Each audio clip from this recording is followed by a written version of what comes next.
মুখ্যমন্ত্রী হিমন্ত বিশ্ব শর্মার আশীর্বাদে সমষ্টির 34,000 মা বোনেরা অরুণোদয় পাচ্ছেন। বিধায়ক বিজয়। এই জিপিটি ছিল আগে দক্ষিণ করিমগঞ্জ সমষ্টির অন্তর্গত। ডিলিমিটেশন হওয়ার পর রামকৃষ্ণনগর সমষ্টিতে অন্তর্ভুক্ত হয়েছে। এলাকার কিছু মানুষ জানায় যে দক্ষিণ করিমগঞ্জ সমষ্টির অধীন থাকাকালীন কোনো উন্নয়নের কাজ হয়নি বড়ুয়ালা জিপিতে। রামকৃষ্ণনগর সমষ্টিতে অন্তর্ভুক্ত হওয়ার পর উন্নয়নের কাজ হয়ে যাচ্ছে। আর বিশেষ করে এই সমষ্টি বিধায়ক বিজয় মালাকার একজন কর্মতৎপর মানুষ। উনি কাজ করতে ভালোবাসেন। আজকেও তিনি এসে 4টি প্রকল্পের শিলান্যাস করে গেছেন এখানে।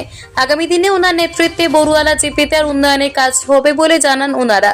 এদিন বিধায়ক প্রথমে সিঙ্গিরপাড় গ্রামে 5 লক্ষ টাকা ব্যয় নির্মিত হতে যাওয়া এমএলএ ডিএস এর অধীন 2024 থেকে 25 অর্থ বছরের নার্সিং মন্দিরে কমিউনিটি হলের শুভ শিলান্যাস করেন বিধায়ক বিজয়। এরপর 2টি মডেল অঙ্গনওয়াড়ি সেন্টার যথাক্রমে 143 নম্বর উত্তর নালার পার এবং 68 নম্বর বড়ুয়ালা মডেল অঙ্গনওয়াড়ি সেন্টার। দুটিতে ব্যয় হবে 50 লক্ষ টাকা। কুড়িকালা হইতে ভবানীপুর পর্যন্ত রাস্তা নদী বাঁধের শুভ শিলান্যাস করেন। 1,63,00,000 টাকা ব্যয়ে নদী বাঁধে কাজ সম্পন্ন হবে। এদিন সব জায়গায় বিধায়ক বিজয় মালাকারকে গ্রামের মহিলারা শঙ্খ বাজিয়ে কপালে চন্দনের ফোঁটা দিয়ে উষ্ণ সংবর্ধনা জানান। সবশেষে পশ্চিম বড়ুয়ালা বাজারের সম্মুখে একটি বিশাল জনসভা অনুষ্ঠিত হয়।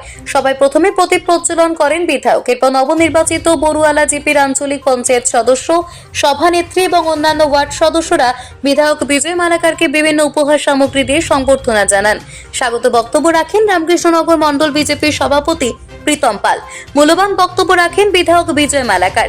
এছাড়াও সংক্ষিপ্ত বক্তব্য রাখেন জিপির সভানেত্রী স্নিগ্ধা রানী দাস, আঞ্চলিক পঞ্চায়েত সদস্য শ্রীভূমি জেলার জেলা সভাপতি বিশ্বতোষ সেন, প্রাক্তন শিক্ষক হিরণময় রায় এবং অমৃত পাল। অন্যান্যদের মধ্যে উপস্থিত ছিলেন রামকৃষ্ণনগর মণ্ডল মহিলা মোর্চার সভানেত্রী ঋতু সরকার, জলসম্পদ বিভাগের এসডিও, দলের বিভিন্ন কার্যকর্তা সহ স্থানীয় মানুষেরা। জাতীয় সঙ্গীতের মাধ্যমে অনুষ্ঠানের সমাপ্তি হয়। রামকৃষ্ণনগর থেকে অধিকার বার্তার প্রতিনিধি গৌতম সরকার। আপনারা দেখছেন অধিকার বার্তা। আমরা বড়ুয়ালা জিপিতে আমাদের 2টি অঙ্গনাদি সেন্টার 25 লাখ করে মডেল অঙ্গনাদির শিলান্যাস করলাম। একটি মন্দিরের 5 লক্ষ টাকার শিলান্যাস করেছি এবং একটি রাস্তা। এই রাস্তা আপনারা জানেন, রাস্তার পাশে যারা বাড়িঘর আছে ওনাদের বাড়িঘর বর্ষা হলেই এই সিংলা নদীর জলে ডুবে যায়। তার জন্য এখানে 1,60,00,000 টাকার একটা রাস্তার শিলান্যাস করি।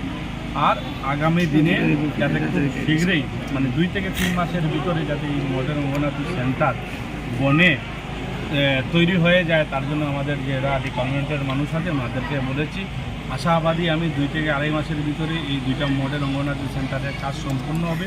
আর এই মডেল অঙ্গনাদি সেন্টারের কাজ সম্পূর্ণ হওয়ার পরে এই অঞ্চলের পড়াশোনার ব্যবস্থা সুন্দরভাবে সুচারুভাবে শুরু হবে। আপনারা জানেন আমাদের মাননীয় মুখ্যমন্ত্রী একটা মিশন নিয়ে কাজ করছেন যে আসামের যে কয়টি মডেল অঙ্গনাদি সেন্টার আছে, যে কয়টি অঙ্গনাদি সেন্টার আছে সব কয়টি অঙ্গনাদি সেন্টারকে মডেল অঙ্গনাদি সেন্টার বানানোর জন্য। আর আমার সমষ্টিতে প্রায় 120-25টার উপরে স্যাংশন হয়েছে। আর এর মধ্যে প্রায় 20 থেকে 25টা সম্পূর্ণ হয়েছে। আমরা উদ্বোধনও করেছি, অনেকটা 90%-80% কাজ সম্পূর্ণ হয়েছে। আর অনেক কাজের আমরা আজকে 1 সপ্তাহ থেকে শিলান্যাস শুরু করেছি। আমি আশাবাদী 2 থেকে 2.5 মাসের ভিতরে সম্পূর্ণ অঙ্গনাদি সেন্টারের কাজ যখন সম্পূর্ণ হয়ে যাবে, আমার এই সমষ্টিতে মোটামুটি 70% অঙ্গনাদি সেন্টারের সমস্যা সমাধান হবে। আর এই অঙ্গনাদির সমস্যা সমাধান হলে গ্রামের বাচ্চা কাচ্চাদের পড়াশোনার পরিবেশ ভালো হবে। ভারতীয় জনতা পার্টি আমরা যারা কার্যকর্তা আছি, আমরা যারা এমএলএ আছি, এমপি আছি, জেলা পরিষদ আছে, এপি আছে, জিপি প্রেসিডেন্ট আছে, আমরা সবাই আপনাদের জন্য কাজ করব, উন্নয়নের জন্য কাজ করব। আর আপনারা দেখেছেন আজকে একসঙ্গে আপনাদের এই জিপি 7 কোটি টাকার রাস্তা আর 25 লাখ করে মডেল অঙ্গনাদি সেন্টার একটা, আর একটা 5 লক্ষ টাকা নার্সিং মন্দিরে আমরা শিলান্যাস করেছি। আর শুধু শিলান্যাস নয়, আমরা এই কংগ্রেস আমলের মতন নয়, দাদার একটা কমপ্লেন আছে যে এটা একটা আমার স্কিম ছিল না, জেলা পরিষদের স্কিম ছিল, উনি ইনভাইট করেছিলেন, আমি এসে শিলান্যাস করেছি। আর আপনারা জানবেন আমি মাত্র 6 বছর হয়েছি বিধায়ক। আপনারা জানেন সেকেন্ড টার্মে মিলে আজকের দিনে যদি আমরা বয়স দেখি বিধায়কের বয়স মাত্র 6 বছর হয়েছে।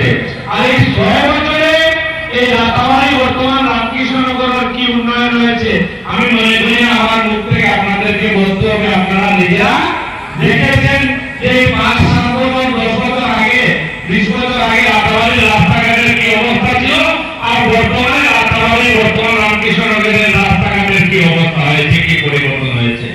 অনেক রাস্তাঘাট এখনো বাকি রয়েছে, করতে সময় লাগবে।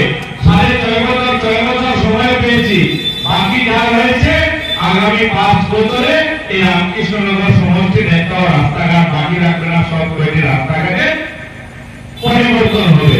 আপনারা দেখেছেন আমাদের মাননীয় মুখ্যমন্ত্রী কয়েকদিন আগে আমাদের এখানে মহিলা উদ্যমিতার জন্য এসেছিলেন, আর এখানে বহু দিদিরা আছেন, আপনারা সবাই চাই পাইছেননি? পাইছেন? যারা পাইছেন না এরা আমরা পার্টি যারা আছে তাদের লিস্ট করবা 90% পাইছে, 5% মানুষে পাইছে না, বুঝছেন? 90% 18,000 মানুষে পাইছে। 18,000 যারা ক্রাইটেরিয়া ফুলফিল করে একসঙ্গে 18,000 স্বাধীনতার পরে আতাবাড়ির কেউ এভাবে 10,000 টাকা করে 18,000 মানুষে পাইছে না।